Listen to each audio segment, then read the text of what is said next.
There are 19 sets of parents who are never going to get to kiss their child goodnight again. Is this the moment to reform gun laws? You know, it's easy to go to politics. But it's important. It's at the heart of the issue. I get that that's where the media likes to go. No, it's not. It's where many of the people we've talked to here like to go. The proposals from Democrats in the media, inevitably, when some violent psychopath murders people. A violent psychopath who's able to get a weapon so easily.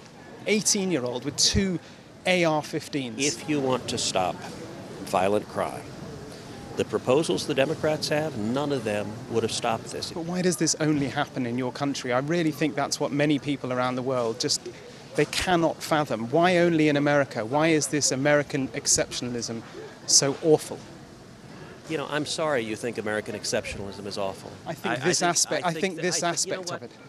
You get your political agenda. No, it's honestly, God love you. Senator, it's not. I just want to understand why you do not think that guns are the problem. Why is this just an American problem? Well, it is just an American problem, sir.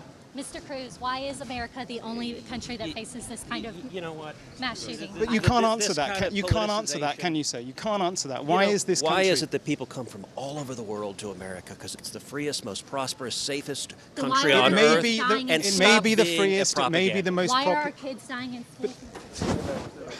Gotta love that faux outrage from Ted Cruz. How dare you suggest that America isn't exceptional? How dare you? I take that as a personal affront. America's perfect, even when we wake up every day to watch entire classrooms of babies get slaughtered, and families get wiped out while shopping for groceries, and friends murdered while attending concerts, and parishioners mowed down in church. How dare you suggest that we're not the best? Give me an absolute break. To be clear, this isn't what patriotism looks like. You are not a patriot if you're too blinded to be able to see fault in a situation so clearly, obviously, blatantly screwed up. If you saw a friend drink until he blacks out and then get in a car to drive home, and someone dared question him, would Ted Cruz say, hey, this guy is exceptional, this guy does a great job at work, this guy tells the best jokes, how dare you question this guy's judgment? That's what's happening right now. Look, I love this country, but to suggest that we are anything but a complete and total failure when it comes to gun safety is the understatement of the century. I mean, just on a human level, imagine today being the day that the hill you decide to die on is that the US is the safest country in the world. When it comes to guns, Canada has 8 times fewer gun deaths than the US. The UK has 100 times fewer gun deaths than the US. In fact, of our peers of developed countries, no other country comes close to how dangerous the United States is when it comes to gun deaths. By any metric, the US isn't the safest country in the world. We pale in comparison to Northern Europe, to Switzerland, to Canada, to New Zealand and Australia, the UK, Japan, Western Europe, South Korea. All these Republicans have are empty platitudes that they think blindly repeating will somehow manifest those ideas into existence. Not for nothing, but if you want to bury your head in the sand and spout platitudes about how the homeland is perfect and can do no wrong, I think the country you're looking for is the Soviet Union or China. But back here in reality, it's probably more effective to have a clue when you talk about something. What's especially telling, though, is that Ted Cruz can't answer the one simple question, why doesn't this happen in any other country on Earth? He and his Republican colleagues love to pretend that this is about mental health and video games and godlessness and the lack of nuclear families. Hell, Ted Cruz himself has spent the last 24 hours claiming that we have too many doors. Do you want to talk about how we could have prevented the horror that played out across the street?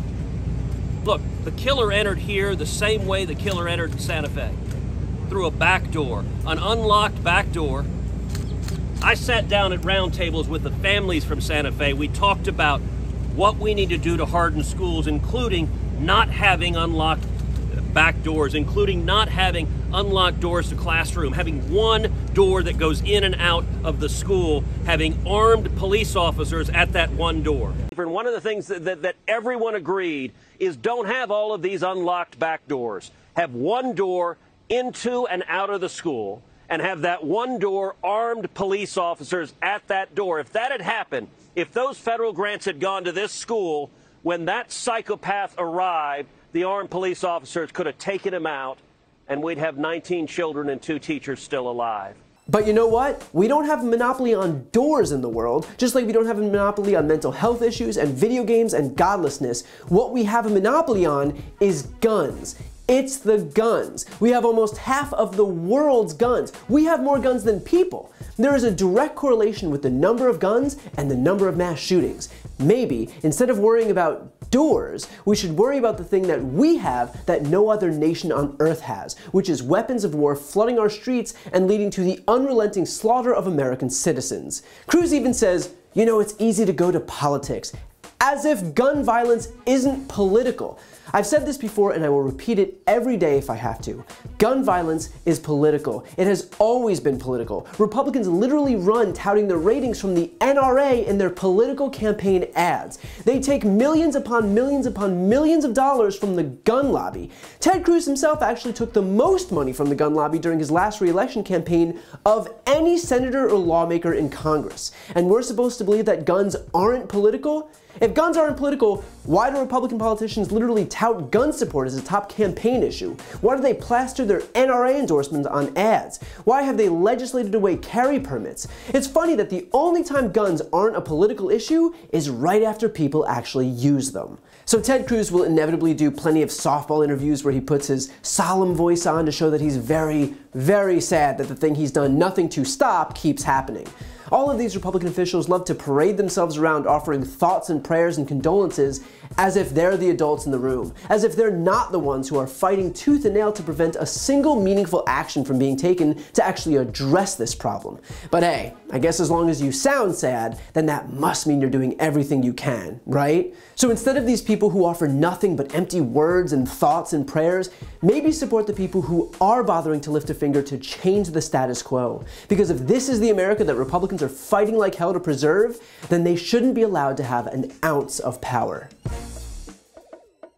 To see more videos like this, click the subscribe button right here on this screen. And to support my work beyond that, check out my podcast, No Lie with Brian Tyler Cohen, where I cover the week's most important stories and interview the biggest players in the world of politics, including President Biden, Kamala Harris, Pete Buttigieg, Elizabeth Warren, Katie Porter, and so many more. The link is also right here on this screen. And finally, to take action yourself and sign petitions on the most important issues, go to briantylercohen.com/petition.